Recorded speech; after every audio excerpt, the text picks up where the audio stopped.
അപ്പോൾ പുതിയൊരു വീഡിയോയിലേക്ക് എല്ലാവർക്കും സ്വാഗതം. രാവിലെ എല്ലാവരും സുഖമായിട്ടിരിക്കുന്നു എന്ന് വിചാരിക്കുന്നു. അപ്പോൾ നമുക്ക് വീഡിയോയിലേക്ക് കിടക്കാം. രണ്ട് നായകന്മാർ, നമ്മുടെ മലയാളത്തിലെ അല്ല, തമിഴിലെ, അങ്ങ് തമിഴ്നാട്ടിലെ രണ്ട് നായകന്മാർ. ഒന്ന് രജനീകാന്ത്, മറ്റൊന്ന് വിജയ്. ഈ രണ്ട് നായകന്മാരും ഓരോ കാലഘട്ടത്തിൽ സിനിമകളെ ഇളക്കി മറിച്ച രണ്ട് നായകന്മാരാണ്. നായക സങ്കല്പങ്ങളുടെ മൂർത്തിഭാവം എന്നൊക്കെ പറയാവുന്ന രണ്ട് നായകർ അല്ലേ. അവരെ രണ്ടുപേരെ ഏകദേശം എല്ലാവർക്കും ഇഷ്ടമാണെന്ന് തോന്നുന്നു. ഈ തമിഴ് സിനിമയ്ക്കുള്ള പ്രത്യേകത എന്ന് പറയുന്നത് നമ്മൾ ലോജിക്കൊന്നും ഇല്ലാതെ കണ്ടുകൊണ്ടിരിക്കും. പ്രത്യേകിച്ച് രജനീകാന്തിൻ്റെയും വിജയ്, അവർക്ക് ഏത് ലെവൽ വേണമെങ്കിലും പോവാം. ആരാധകർ കൈയടിച്ച് പാസ്സാക്കും. അവരുടെ പരാജയപ്പെടുന്ന ചിത്രങ്ങൾ പോലും കണ്ടുകൊണ്ടിരിക്കാൻ ആളുണ്ട് എന്നുള്ളതാണ് ഏറ്റവും രസകരമായ കാര്യം. ഈ രജനീകാന്ത് തുടങ്ങി വെച്ച കാര്യം തന്നെയാണ് ഇപ്പോൾ വിജയിലൂടെ വീണ്ടും പ്രാവർത്തികമായ ന്യൂജൻ സ്റ്റൈലിലേക്ക് വരുന്നത്. അപ്പോൾ ഇവരുടെ രണ്ടുപേരുടെ ചിത്രങ്ങൾ തമിഴിലിറങ്ങുവാണെങ്കിൽ തമിഴിലൊരു ഉത്സവം തന്നെയാണ്. ലോക സിനിമയിൽ തന്നെ ഒരു ഉത്സവമായിട്ട് കൊണ്ടാടുന്ന രണ്ടുപേരുടെ ചിത്രങ്ങൾ, എവിടെയും മാർക്കറ്റ് ചെയ്യാവുന്ന രണ്ട് ചിത്രങ്ങൾ. അതിൻ്റെ ഒരു കാര്യമാണ് നമ്മുടെ ലാലേട്ടൻ എമ്പുരാൻ വരുന്നതിന് മുമ്പ് വിജയുടെ ചിത്രമായിരുന്നു, ലിയോ ആയിരുന്നു കേരളത്തിലെ ഏറ്റവും കൂടുതൽ ആദ്യ ദിനം കളക്ഷൻ നേടിയ ചിത്രം. അപ്പം വിജയ്ക്കെതിരെ കേരളത്തിലുള്ള മാർക്കറ്റ് നമുക്ക് മനസ്സിലാവും. അതുപോലെ തന്നെ ജയിലർ എന്ന ചിത്രത്തിലൂടെ ലാലേട്ടനും ഒപ്പം രജനീകാന്തും ഇവിടെ കോളിലൊക്കെ സൃഷ്ടിക്കുന്നത് നമ്മൾ കണ്ടു. അപ്പം ഈ രണ്ട് പേരും മാസ് പരിവേഷത്തിൽ ചിത്രങ്ങൾ ഒഴുക്കുന്നതും ഒക്കെയാണ്. ഇവരിൽ ആരാണ് മുൻപന്തിൽ നിൽക്കുന്നത് എന്നുള്ളത് ഓഡിയൻസിനിടയിൽ എപ്പോഴും ഒരു തർക്ക വിഷയമാണ്. പ്രത്യേകിച്ച് തമിഴ്നാട്ടിലെ രണ്ട് ആരാധകർ തന്നെ പലപ്പോഴും ഏറ്റുമുട്ടാറുണ്ട്. വിജയുടെ ചിത്രങ്ങൾ പരാജയപ്പെടുമ്പം രജനി ആരാധകർ വലിയ ആഘോഷമാക്കും. അതുപോലെ രജനീകാന്തിൻ്റെ ചിത്രങ്ങൾ പരാജയപ്പെടുമ്പം വിജയ് ആരാധകരും വലിയ ആഘോഷമാക്കുന്നത് നമ്മൾ കണ്ടിട്ടുണ്ട്. ഇവർ രണ്ടുപേരുടെ ചിത്രങ്ങൾ കൂലി, ലോകേഷ് കനകരാജ്, രജനീകാന്ത് എന്നിവർ ഒന്നിക്കുന്ന കൂലി എന്ന ചിത്രം ഓഗസ്റ്റ് 14 ഈ ചിത്രം റിലീസ് ആകുന്നത്. ലോക സിനിമയിൽ തന്നെ ഒരു അത്ഭുതം സൃഷ്ടിക്കാനുള്ള പുറപ്പാടി തന്നെയാണിത്. കളക്ഷൻ്റെ കാര്യത്തിലും ഏത് ലെവലിലും ലോകേഷ് കനകരാജ് രജനീകാന്തിനെ എങ്ങനെ എടുത്തു വെച്ചിരിക്കുക എന്ന് അറിയാനുള്ള താല്പര്യം തന്നെയാണ് എല്ലാവരും കാത്തിരിക്കുന്നത്. കൂലി ഒരു വമ്പൻ കളക്ഷൻ റെക്കോർഡ് തികർക്കും എന്ന് ഏകദേശം ഉറപ്പാക്കി. എഫിൻ്റെ ബാനറിൽ കലാനിധിമാരനാണ് ഈ ചിത്രം നിർമ്മിക്കുന്നത്. അപ്പം ബാനറും വമ്പൻ ബാനർ തന്നെ. അമീർ ഖാൻ ഈ ചിത്രത്തിൽ അഭിനയിക്കുന്നുണ്ട്. അതുപോലെ നാഗാർജുന, ഉപേന്ദ്ര, സത്യരാജ്, സൗബിൻ സാഗർ, ശ്രുതി ഹാസൻ എന്നിവരെല്ലാം അഭിനയിക്കുന്ന ഒരു ബിഗ് ബഡ്ജറ്റ് സിനിമ തന്നെയാണ് ലോകേഷ് കനകരാജ് ഒരുക്കി വെച്ചത്. ഏകദേശം 350 കോടിയോളം ഇതിൻ്റെ ബഡ്ജറ്റ് വരുമെന്നൊക്കെയാണ് പറയുന്നത്. ബഡ്ജറ്റ് എത്ര വന്നാലും ഈ ചിത്രം തിയേറ്ററിൽ വിജയിക്കാനുള്ള സാധ്യതയിലേക്കാണ് നമ്മൾ വിരൽ ചൂണ്ടുന്നത്. അതിനോടൊപ്പം വാർ 2 എന്ന ചിത്രം ഓപ്പോസിറ്റ് ഉണ്ട് ഈ ചിത്രത്തിന്. എന്നാലും നല്ല ചിത്രം എന്ന് പ്രേക്ഷകർ അംഗീകരിക്കുകയാണെങ്കിൽ ഏത് ചിത്രവും വിജയിക്ക് പോകുന്ന കാലഘട്ടം തന്നെയാണ് ഈ രണ്ട് ചിത്രങ്ങളിൽ. അതുപോലെ തന്നെ വിജയുടെ ഒരു ചിത്രം വരുന്നുണ്ട്, ജനനായകൻ എന്ന ചിത്രം. ഈ രണ്ട് ചിത്രങ്ങളുടെ OTT rights Amazon prime video ആണ് കരസ്ഥമാക്കിയിരിക്കുന്നത്. എപ്പോഴും നമ്മൾ ഈ തിയേറ്ററിലെ പോലെ തന്നെ OTTയിലെ സ്ട്രീമിംഗ് റൈറ്റ്സുമായിട്ട് ബന്ധപ്പെട്ട കാര്യങ്ങൾ പലപ്പോഴും ചർച്ച ചെയ്യാറുണ്ട്. കോടികളുടെ കണക്കൊക്കെയാണ് തമിഴ്നാട്ടിൽ നിന്ന് എത്തുന്നത് അല്ലേ. എപ്പോഴും OTTയിൽ ഇത് എത്ര കോടിക്ക് പോയി എന്നുള്ളതൊക്കെ നമ്മളെപ്പോഴും നോക്കിക്കാണുന്ന വസ്തുതയാണ്.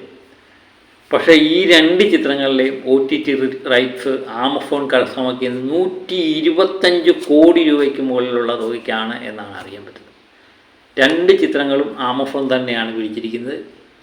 അപ്പം തുല്യത പാലിച്ചു എന്ന് തന്നെ, ആദ്യ മത്സരത്തിൽ തുല്യത, അത് തമിഴ് ഇൻഡസ്ട്രിയിലെ സർവകാല റെക്കോർഡായിട്ട് ഇത് മാറുകയും ചെയ്യുന്നുണ്ട്. 125 കോടി. നാളെ ഇത് റെക്കോർഡുകൾ തകർക്കാനുള്ളതല്ലേ. ജനനായകൻ എന്ന ചിത്രം 2026 ജനുവരി 6 ചിത്രം വരുന്നത്. വിജയുടെ കരിയറിലെ വളരെ നിർണായകമായൊരു ചിത്രമാണ് ജനനായകൻ. വിജയുടെ ലാസ്റ്റ് ചിത്രമാണോ ജനനായകൻ എന്നുള്ളത് തിരഞ്ഞെടുപ്പൊക്കെ കഴിയുമ്പോൾ അറിയാൻ പറ്റും. തമിഴ്നാട്ടിലെ തിരഞ്ഞെടുപ്പ് നിർണായകമായി മാറുന്നു വിജയ്ക്ക്. വിജയുടെ ലാസ്റ്റ് ചിത്രമാണ് എന്നാണ് പറച്ചിൽ. ഏതായാലും വിജയ് വേറെ ചിത്രങ്ങളിൽ അഭിനയിക്കാനുള്ള സാധ്യതയുണ്ട്. എച്ച് വിനോദാണ് ഈ ചിത്രം സംവിധാനം ചെയ്തത്. ഒരു പൊളിറ്റിക്കൽ കൊമേഴ്സ്യൽ എൻ്റർടൈനറാണ് ഈ ചിത്രം. അത് നമുക്കെല്ലാവർക്കും അറിയാം. ഇതിലെ വിജയ് ഒരു പോലീസ് ഓഫീസറായിട്ട് വേഷമിടുന്നു എന്നാണ് അറിയാൻ പറ്റുന്നത്.